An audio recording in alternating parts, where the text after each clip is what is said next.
Hello friends, welcome to my YouTube channel progress study point. Friends, इस video में आप देखेंगे MP NHM community health officer exam से related important topic child health nursing पे important question answers. तो friends, ये है आपका पार्ट नंबर 2। ओके, और आपके होने वाले एग्ज़ाम के लिए मोस्ट इम्पॉर्टेंट है। तो देखेंगे सबसे पहला क्वेश्चन क्या है, निम्न में से विटामिन ए के स्रोत क्या हैं। ठीक है, ऑप्शन है आपका हरी पत्तेदार सब्जियां, बी हरे पीले फल, सी पनीर और डी उपयुक्त सभी। तो विटामिन ए के सोर्स पूछा जा रहा है यहाँ पे, तो इसमें आपका राइट आंसर होगा उपयुक्त सभी। ठीक है, यानी कि हरी पत्तेदार सब्जियां, हरे पीले फल और पनीर सभी क्या हैं, ये विटामिन ए के सोर्स हैं। ओके, तो विटामिन ए के सोर्स क्या हैं, उपयुक्त सभी हैं, यानी कि D option is right. Next question हमारा है, टीकाकरण सारणी में किस बीमारी के लिए टीका नहीं है, यानी जो वैक्सीनेशन शेड्यूल है उसमें किस डिजीज के लिए वैक्सीन नहीं है। ये है आपका क्वेश्चन, और इसके ऑप्शन होंगे पोलियो, टाइफाइड, डिप्थीरिया और काली खांसी। ठीक है, तो टीकाकरण सारणी में किसके लिए, टाइफाइड के लिए क्या है, वैक्सीन नहीं है, और बाकी पोलियो, डिप्थीरिया और काली खांसी सभी के लिए क्या है, वैक्सीन है। ठीक है, टाइफाइड के लिए वैक्सीन नहीं है, और जो आपका डिप्थीरिया, काली खांसी और टिटनेस है, इसके लिए क्या दिया जाता है, आपकी डीपीटी वैक्सीन दी जाती है। इसके लिए क्या दिए जाते हैं, डीपीटी वैक्सीन दी जाती है। ठीक है, और इसको क्या कहते हैं, ट्रिपल एंटीजन भी कहते हैं। ओके, इसको ट्रिपल एंटीजन भी कहते हैं। और टाइफाइड के लिए, टाइफाइड को क्या कहा जाता है, मियादी बुखार भी कहा जाता है हिंदी में, और इसके लिए टेस्ट किया जाता है विडाल टेस्ट, जो कि एग्जाम में काफ़ी बार पूछा जा चुका है। तो राइट आंसर होगा बी। एंड नेक्स्ट क्वेश्चन हमारा है, एक शिशु को प्रतिदिन कितनी विटामिन सी की आवश्यकता होती है। तो ऑप्शन है 10 mg पर डे, और बी है 20 mg पर डे, एंड सी है 30 mg per day, and D है 40 mg पर डे। ठीक है, तो कितनी विटामिन सी की आवश्यकता होती है,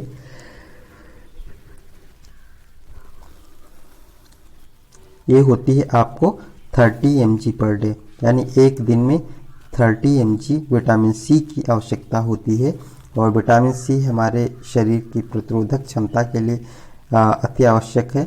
और आपने लोगों ने देखा होगा कि जब कोविड डिजीज़ काफ़ी चरम सीमा में थी, तो सभी लोग क्या है, विटामिन सी का जो प्रयोग है वो उन्होंने बढ़ा दिया था सभी ने, जिससे कि क्या है, हमारे शरीर की जो इम्यून सिस्टम है वो स्ट्रांग हो सके। और जो जितने भी रसदार फल हैं, यानी कि सिट्रस फ्रूट हैं या खट्टे फल हैं, जैसे नारंगी, संतरा, आंवला, सभी क्या है, विटामिन सी के रिचेस्ट सोर्स माने जाते हैं।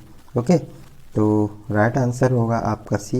एंड नेक्स्ट क्वेश्चन हमारा है, चिकन पॉक्स का पॉजिटिव ऑर्गेनिज्म है, यानी चिकन पॉक्स किसके वजह से होता है। तो ऑप्शन है पैरामिक्सो वायरस, बी है वेरिसेला जोस्टर, एंड सी है herpes simplex virus, and D है बोर्डेटोला पर्टूसिस। ओके, तो चिकन पॉक्स का जो पॉजिटिव ऑर्गेनिज्म है वो क्या है, वो है आपका वेरिसेला जोस्टर। ठीक है, यानी कि B option is right, varicella zoster की वजह से क्या है, चिकन पॉक्स होता है। Okay, B option is right. And next question हमारा है, हेपेटाइटिस बी का टीका किस मार्ग से लगाया जाता है, यानी हेपेटाइटिस वैक्सीन किस रूट से लगाया जाता है। ऑप्शन है IM, और बी है SC, एंड सी है ID, एंड डी है IV।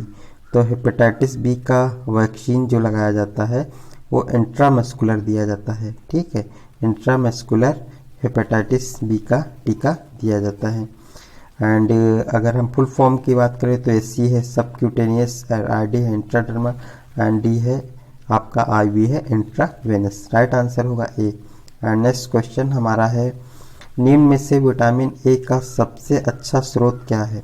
ओके, तो सेब, पालक, केला और आलू। तो विटामिन ए का रिचेस्ट सोर्स है आपका, विटामिन ए का सबसे अच्छा स्रोत है आपका पालक। Okay. And right next question हमारा है, स्टूल में खून एवं मवाद की उपस्थिति क्या कहलाती है?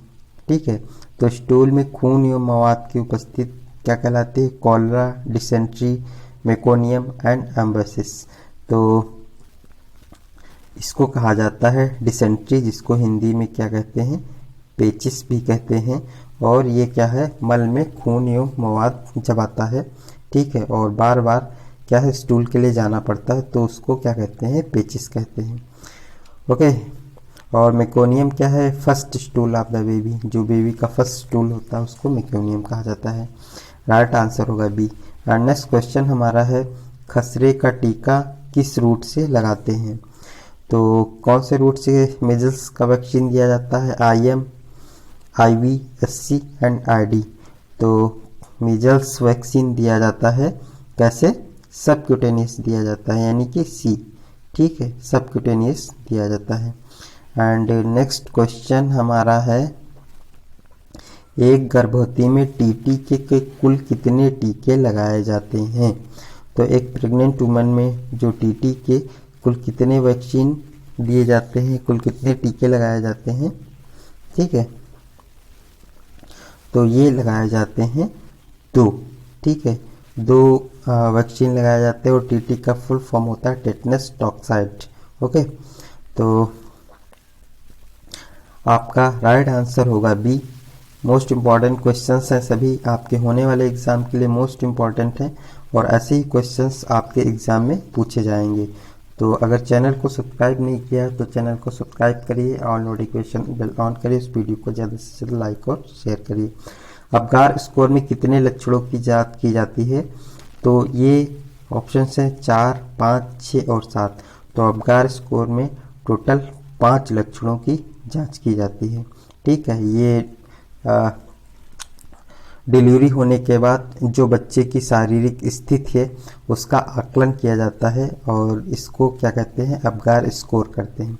और इसमें श्वसन, कलर, बच्चे की त्वचा का रंग और हार्ट रेट सभी का जो अबगार स्कोर के माध्यम से जांच की जाती है। राइट आंसर होगा बी। नेक्स्ट क्वेश्चन हमारा है, फीमोसिस की उपचार विधि क्या है? फीमोसिस की उपचार विधि क्या है? Antibiotics, anti inflammatory medicine, glans penis foreskin में इंसिजन लगाना, एंडी है, और क्यूडोप्लेक्सी। तो फीमोसिस क्या है? फीमोसिस एक प्रकार की बीमारी है, एक स्थिति है जिसमें बच्चे के लिंग की जो त्वचा होती है वो क्या है? पीछे साइड में क्या है? फोल्ड नहीं होती है। ठीक है, यानी फोरस्किन बंद होता है। जो बच्चे के लिंग का जो अग्रभाग है वो पूरी तरीके से स्किन से घिरा रहता है, और बैक साइड को क्या है? फोल्ड नहीं होती है। तो इसके लिए क्या किया जाता है? जो ग्लांस पेनिस होता है तो उसके जो अग्रभाग होती है, फोरस्किन होती है, उसमें इंसिजन लगाया जाता है। तो ये इसकी उपचार विधि है, यानी कि C option is right. And next question हमारा है, डायरिया के दौरान होने वाली मृत्यु का सबसे बड़ा कारण है? क्या कारण है? Vomiting, dehydration, C pain abdomen, and D है सीजर। ठीक है, तो डायरिया के दौरान होने वाली मृत्यु का सबसे बड़ा कारण क्या है? डिहाइड्रेशन है। ठीक है, डायरिया में क्या होता है? बहुत ही ज़्यादा मल के लिए बार बार जाना पड़ता है बच्चे को, और इसके फलस्वरूप क्या होता है?